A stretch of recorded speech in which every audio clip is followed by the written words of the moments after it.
Ang ibabayad ko sa iyo ay impormasyon, pag-uulit ni Zed. Pinukaw nito ang interes ni Eddie at nilinaw kung bibilhin ba talaga ni Zed ang impormasyon gamit ang impormasyon. Sumagot si Zed na ganoon na nga, yun naman ang gusto mo diba? Tanong niya kay Eddie. Natawa si Eddie at tinanong si Zed kung paano siya nakakasigurado na yun nga ang kailangan niya. Sa isipan ni Zed, ay imposibleng hindi niya malaman ang patungkol kay Eddie dahil sa gitnang bahagi ng laro, ay importante ang mahanap si Eddie. Natatandaan mo di ba ang lahat ng nakikita mo ng isang beses? Tanong ni Zed kay Eddie. Natawa si Eddie at inaming matalino siya, pero mas makakabuti daw kay Zed kung hindi siya basta-basta magbibigay ng conclusion. Pinagmasdan siyang sandali ni Zed bago sinabing mahilig si Eddie sa pagbabasa, pero ang librong nakikita niya ngayon ay kakaunti lamang. Nangangahulugan ito na itinatapo ni Eddie ang lahat ng librong natapos niyang basahin. Tama ba ako? Tanong ni Zed. Natawa si Eddie at inaming matalim nga ang mga mata ni Zed. Ano pa ang nalaman mo maliban doon? Sumagot si Zed na alam din niyang gusto ni Eddie na makipagkasunduan. Ipinagtaka ito ni Eddie, kaya ipinaliwanag ni Zed na nalaman niya ito base sa posisyon ng katawan niya. Hinarap ni Eddie ang kanyang katawan kay Zed, nangangahulugang interesado siya sa usapan. Pagkarinig ng lahat ng ito, ay walang nagawa si Eddie kundi ang pakinggan si Zed. Isinaad ni Zed na ang gusto niyang bilhin ay ang lahat ng patungkol sa arahan, sa madaling salita, ay mga impormasyon patungkol sa kanyang mga kapatid. Ito ba ay dahil sa power struggle? Tanong ni Eddie. Hindi sumagot si Zed pero alam niyang ganoon na nga, alam niya na ang impormasyon ay maaaring maging sandata o minsan ay pandepensa. Subalit ipinaalala ni Eddie na hindi pa sinasabi ni Zed ang pinaka-importanteng bagay. Anong impormasyon ang ibabayad mo sa akin? Sumagot si Zed na syempre ang ibabayad niya ay mga impormasyong hindi alam ni Eddie. Hindi ito sapat kay Eddie, nilinaw na paano niya naman masasabi na hindi niya alam kung hindi muna ito sinasabi ni Wade, idinagdag na halos lahat ng impormasyon ay alam na niya. Sumagot si Zed na kung bibigyan muna siya ni Eddie ng impormasyon tungkol sa kanyang mga kapatid, ay sa kanya lamang ibibigay ang impormasyong mayroon siya. Subalit hindi sang-ayon dito si Eddie, dahil paano naman daw kung walang kwenta pala ang impormasyong ibibigay ni Zed.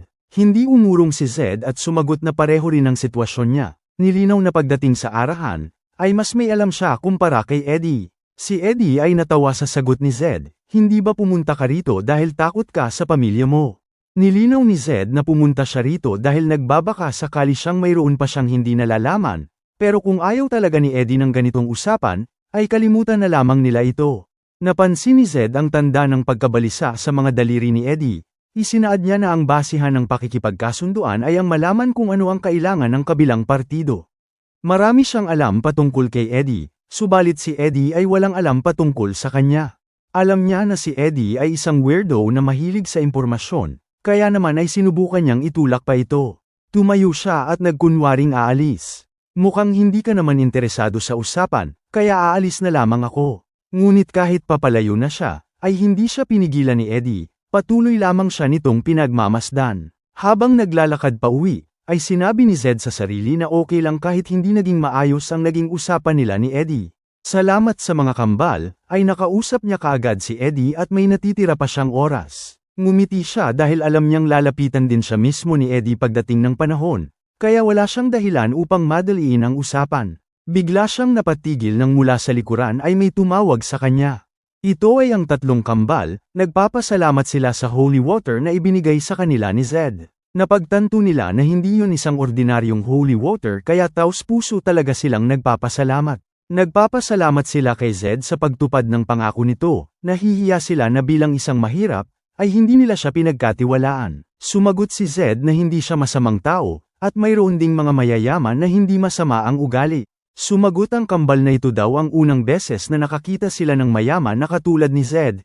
Isinaad na kung ibang mayayaman daw ang nakaharap nila, ay siguradong hindi man lang nila bubuhayin ang kanilang kapatid.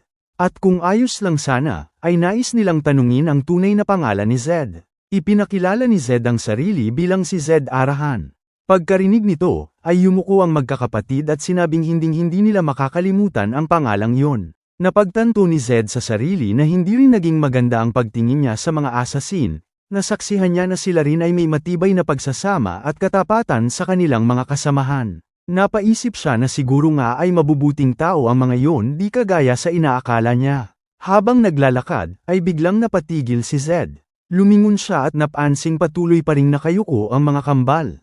Kinausap niya ito at tinanong, "Di ba sabi niyo kanina na kayo ay tinatawag na Kinzira?" Nagulat ang kambal sa biglaang tanong na ito, sumagot sila na ganoon daw ang naging bansag ng mga tao sa kanila. Alam ni Zed na ang tatlong ito ay naabot ang fourth circle sa kabila ng pagiging assassin, bawat isa sa kanila ay fourth circle. Napaisip siya na kung gagawin niyang alagad ang tatlong ito, ay siguradong malaki ang maitutulong nila sa kanya. "Kayong tatlo, sumama kayo sa akin." "Ano po ang sinasabi niyo?" Pagtatakang tanong ng kambal. Lumipat ang eksena at sa isang iglap, ay balik na naman si Zed sa harapan ni Eddie. "Balik ka na naman," pagtatawang tanong ni Eddie. Sa isipan niya ay alam niyang babalik din si Zed, alam niyang nagtitigas-tigasan lang ito. Pero walang silbi ito dahil mas importante ang impormasyon patungkol sa mga kapatid ni Zed, alam niyang kailangan ito ni Zed upang manatiling buhay. "Bakit ka bumalik?" pang-aasar na tanong ni Eddie. "Hindi ba umalis ka kanina na parang walang pakialam, bakit nandito ka na naman ngayon?" Diretsahang sumagot si Zed at walang pag-aalinlangang sinabi na gusto niyang bilhin ang mga kambal. At syempre, ikinagulat ito ni Eddie, "Ano ang pinagsasabi mo?" Gulat niyang tanong kay Zed. Subalit hindi siya pinansin ni Zed at nagpatuloy lamang, sinasabing ang ibabayad niya raw ay impormasyon pa rin. Napaayos ng salamin si Eddie at sinabing sandali lang, "Time out muna." Tinanong niya si Zed kung ang dahilan ba ng pagbabalik niya dito ay upang bilhin ang mga kambal na yon, hindi dahil sa impormasyon patungkol sa kanyang mga kapatid. Sumagot si Zed na hindi niya na daw kailangan ng impormasyon patungkol sa kanyang mga kapatid, napagtanto niya na sa huli ay siya lamang ang mawawalan. "Ano ang pinagsasabi mong mawawalan?" Galit na tanong ni Eddie na halatang hindi nagustuhan ang mga salita ni Zed. Ngunit pinakalma niya ang sarili at tinanong si Zed kung gusto niya ba talagang bilhin ang mga kambal.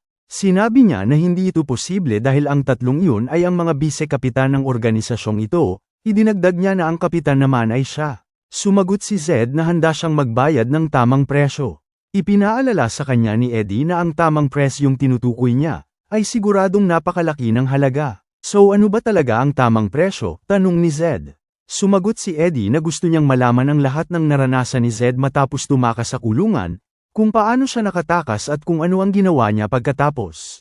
Nilinaw ni Eddie na dapat malaman niya man lang ang ganoon, sa isipan niya ay hindi importante ang pera. Kahit anuman ito basta masatisfy man lang ang kanyang kuryosidad ay sapat na. Ang pagbabalik ng arahan na nagmula sa kulungan ay sapat na upang mapuko ang kanyang interes. Alam niya rin na sa pamamagitan nito ay mabubunyag ang mga kahinaan ni Zed, kaya sigurado siyang hindi ito basta-basta sasabihin ni Zed. Ngunit taliwas sa inakala niya, ay walang pakialam si Zed kahit mabunyag man ito. "Napakaliit pala ng utak mo," panlalait ni Zed kay Eddie. At syempre, hindi ito nagustuhan ni Eddie. Ang tawaging makitid ang pag-iisip ay siguradong hindi magugustuhan ng katulad niyang mapagmataas. Sinabi ni Zed na ang akala niya ay mas malaki pa doon ang kukuning kabayaran ni Eddie, pero mukhang nagkamali siya. Idinagdag na totoo nga ang sinasabi ng karamihan na ang mga tao ay nangangarap lamang base sa kanilang kakayanan. "Putang ina kang bata ka, akala mo talaga kung sino ka ano, akala mo ba ay mas magaling ka kaysa sa akin? Kung makapagsalita ka ay akala mo kung sino ka. Dahil ipinanganak ka sa isang mayamang pamilya ay ganyan ka na kung makaasta. Walang kang talento, mayroon ka lang maayos na pamilya." Sa kabila ng galit ni Eddie, ay nanatili pa ring kalmado si Zed, hindi natitinag sa insulto. Sinubukan siyang pagbantaan ni Eddie, subalit isang matalim na tingin lamang ay sapat na upang tumigil ito.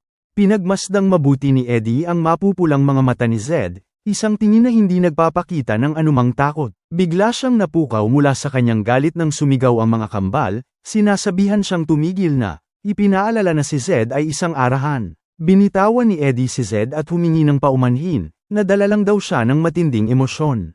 Biglang naging magalang ang paraan ng pagsasalita ni Eddie at tinanong si Zed kung anong klaseng kondisyon ang gusto niya. Tinanong siya ni Zed kung sino ang tao sa harapan niya. Sumagot si Eddie na ang tao sa harapan niya ay isang arahan. Natarante si Eddie at nilinaw na humingi na siya ng kapatawaran. "Sabi ko ng sorry hindi ba?" Isinaad ni Zed na tama ang sagot ni Eddie, ang taong nasa harapan niya ay isang arahan. Idinagdag niya na kung siya si Eddie, ay bago kamuhian ng mayayaman, ay iisipin niya muna kung paano sila gagamitin. Ngayon ang tamang oras para gawin yon, wika ni Zed.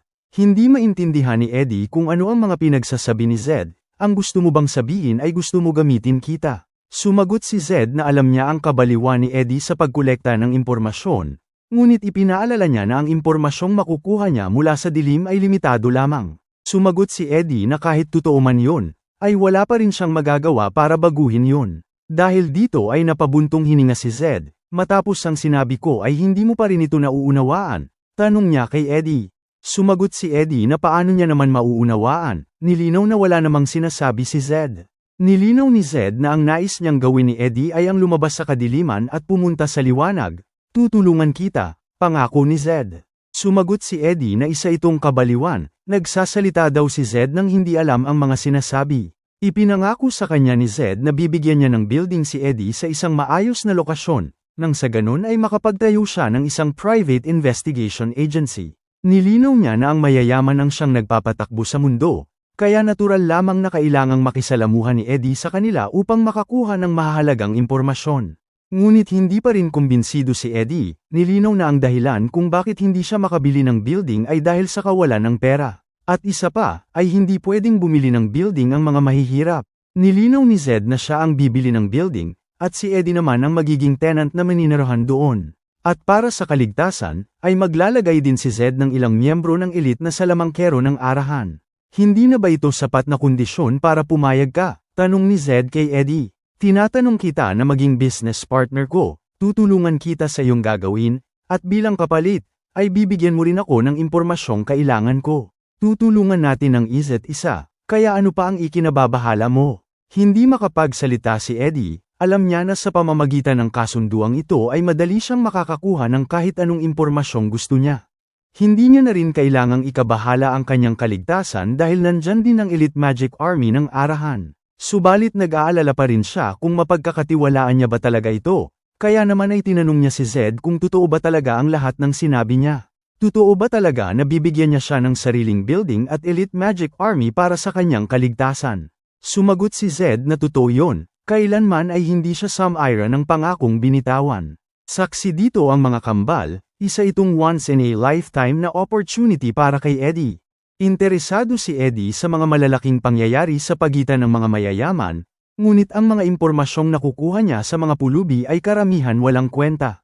Kaya kung bibigyan din siya ni Zed ng Elite Magic Army, ay hindi niya na kailangang magtago pa ng ganito. Napagtanto ni Eddie na hindi niya pwedeng palagpasin ang pagkakataong ito, kinamayan niya si Zed at sinabing sasama siya sa kanya. Sumagot si Zed na maganda ang naging desisyon ni Eddie, pero ipinaalala niya na dapat ay may down payment.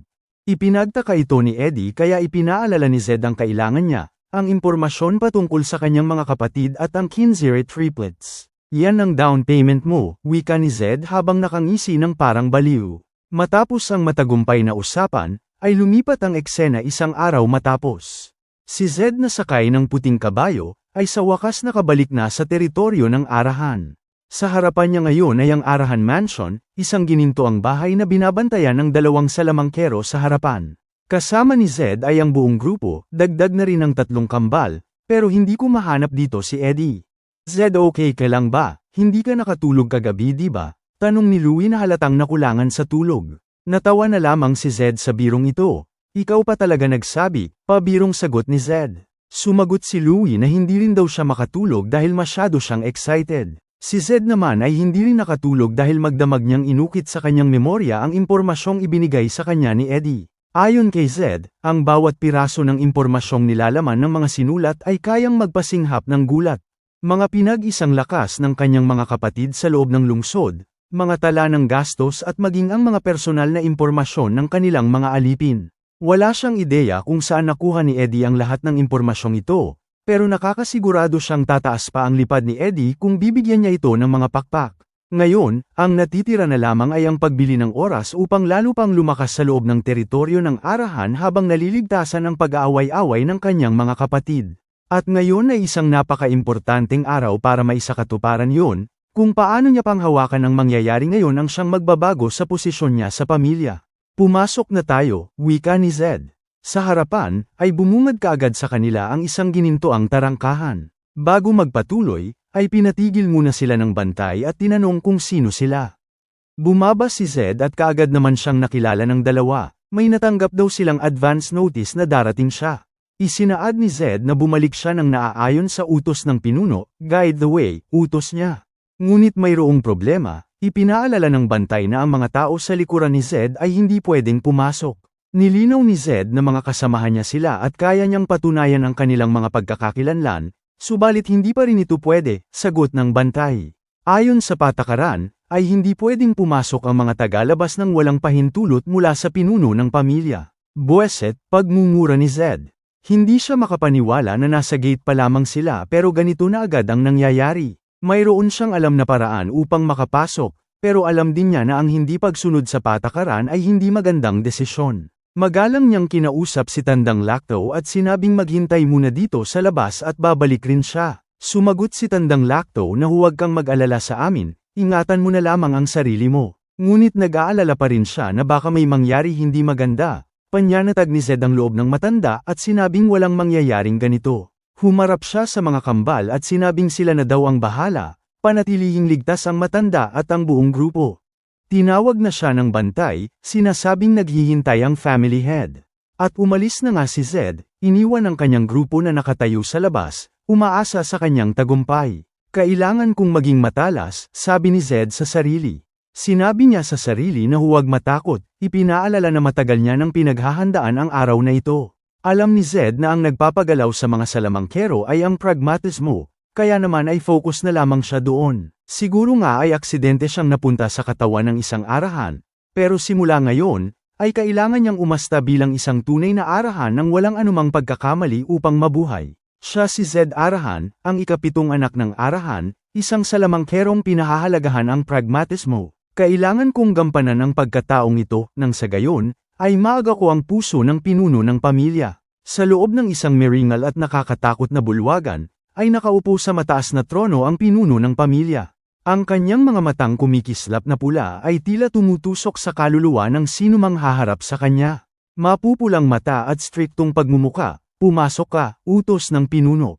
Humarap si Zed sa family head at yumuko bilang paggalang, binabati ko ang pinuno. Bulalas niya habang nanginginig, halatang natatakot. Huwag kang manginig katawan ko, sabi ni Zed sa kanyang sarili, pinipilit na itago ang takot. Mula sa itaas ng trono, ay pinagmasdan siya ng pinuno. Ang titig nito ay mahigpit at puno ng kapangyarihan. Tinanong nito si Zed kung ano ang pakiramdam ng pagbabalik sa pamilya matapos ang mahabang panahon. Sumagot si Zed na walang nagbago, ang matinding aura ng pinuno ng pamilya ay kasing tindi pa rin ng dati. Ano ang ibig mong sabihin na pareho ng dati? Tanong ng pinuno. Sumagot si Zed, pinupuri ang lakas ng pinuno. Nanatili pa rin ang napakalakas mong aura family head, hindi rin may kakaila ang nakakapanindig balahibong lamig na dulot ng presensya mo. Pagkarinig nito, ay napatawa ng kay lakas-lakas ang pinuno. Sa tindi ng lakas, ay nagsimula ng magyanig ang paligid. Si Zed ay nahihirapan na rin sa paghinga, pakiramdam niya ay sasabog na ang kanyang tainga at ang kanyang paningin ay nagsisimula na ring lumabo. Kung makapagsalita ka ay para bang sinasabi mong nararamdaman mo ang aura ng iyong ama, wika ng pinuno na halatang tinatakot si Zed. Nagngingit-ngit ang mga ngipin ni Zed, ngunit pinilit niya pa rin ang sarili na magsalita. Sumagot siya at sinabing syempre hindi, dahil papaano niya naman mauunawaan ang antas ng isang archmage. Ang kanyang ama ay isa sa 2 archmage sa imperyo. Ang salamangkero na nag-iisang pinatay ang lahat ng kanyang mga kapatid upang angkinin ang trono, si Zen Eden Arahan. Ang laki na ng pinagbago mo bata, noong huli kitang makita ay isa ka lamang mahinang nilalang.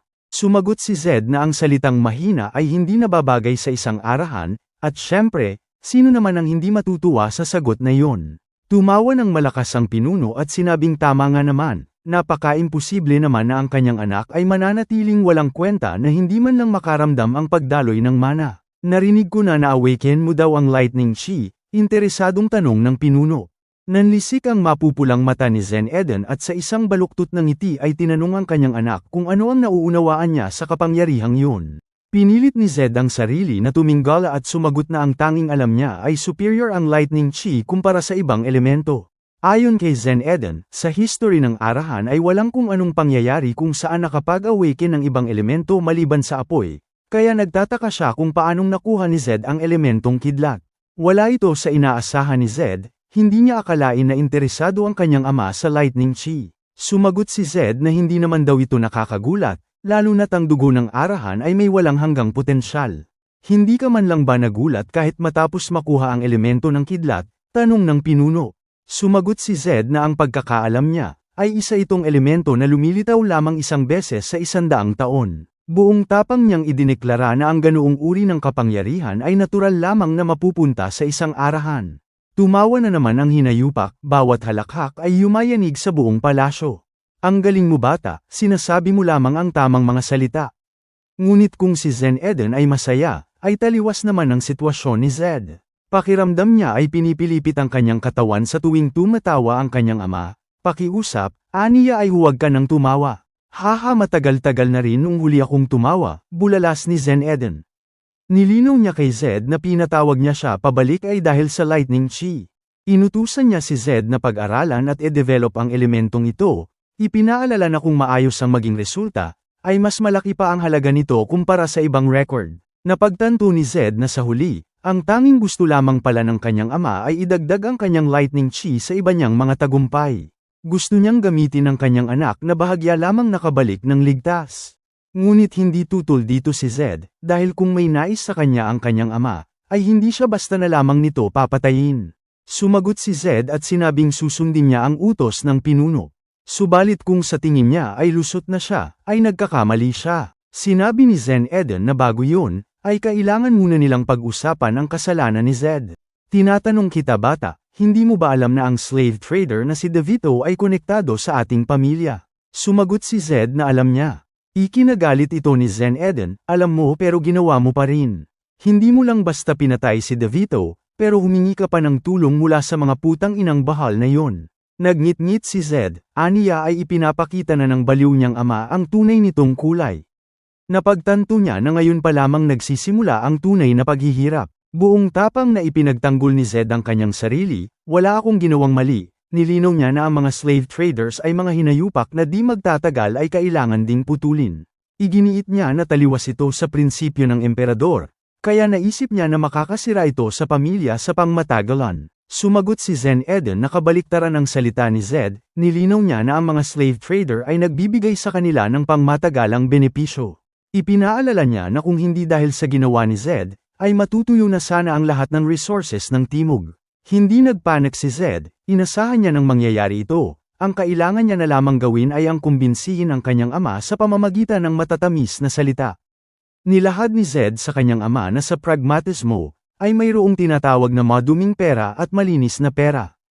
Ang ibig mo bang sabihin ay madumi ang pera mula sa slave trading? Tanong ng pinuno na halatang hindi sumasang-ayon, nilinaw na ang pera ay pera, wala nang iba pa. Sa isang matalim na titig, ay buong tapang niyang tinanong ang pinuno kung bakit ang pinakadakilang pamilya sa buong imperyo ay kailangan tumanggap ng maduming pera. Ipinaalala ni Zed na ang arahan ay dapat lamang tumanggap ng pinakadakilang ginto, kahit anuman ang halaga nito. Hindi muna nakasagot ang pinuno sa talas ng pananalita ni Zed, sophistry wika niya. At sa huli ay pinalagpas niya ang usapin sa pera, ngunit tinanong niya naman si Zed kung bakit siya nakipagtulungan sa pamilyang bahal. Gaano ka man kabata at kamangmang, ay siguro naman alam mong kalaban natin ang pamilyang bahal.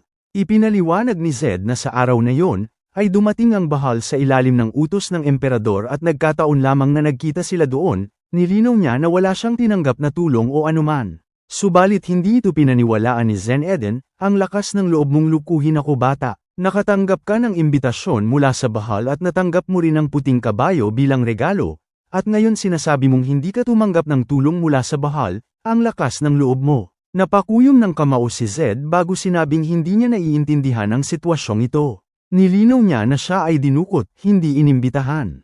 Subalit sa kabila noon, ay ipinakita niya pa rin ang kadangalan ng arahan sa harap ng bahal. At ang dala niyang kabayo ay hindi regalo, kundi isang tropeyo na kinuha niya mismo sa teritoryo ng bahal. Kaya bakit siya ginaganito, pinapagalitan sa halip na bigyang papuri. Idinagdag niya na nawalan ng arahan ng puting kabayo na tinuturing nilang sa kanila lamang, at isa pa, ang pagsakay sa kabayo ng bahal ay itinataas ang reputasyon ng kanilang pamilya hindi ba? Maniwala ka sa mga salita ko. Taos-pusong nanalangin si Wade na paniwalaan sana siya ng kanyang ama. Paniwalaan ang salita ng isang 15 taong gulang na bata. Pero sa kasamaang palad, ay hindi umubra ang kanyang plano. Sa halip, ay nandilim sa galit ang muka ng kanyang ama at sinabing huwag siyang subukang lukuhin gamit ang matatamis na salita. Buwiset, pagmumura ni Zed, alam niyang fuck up na talaga siya.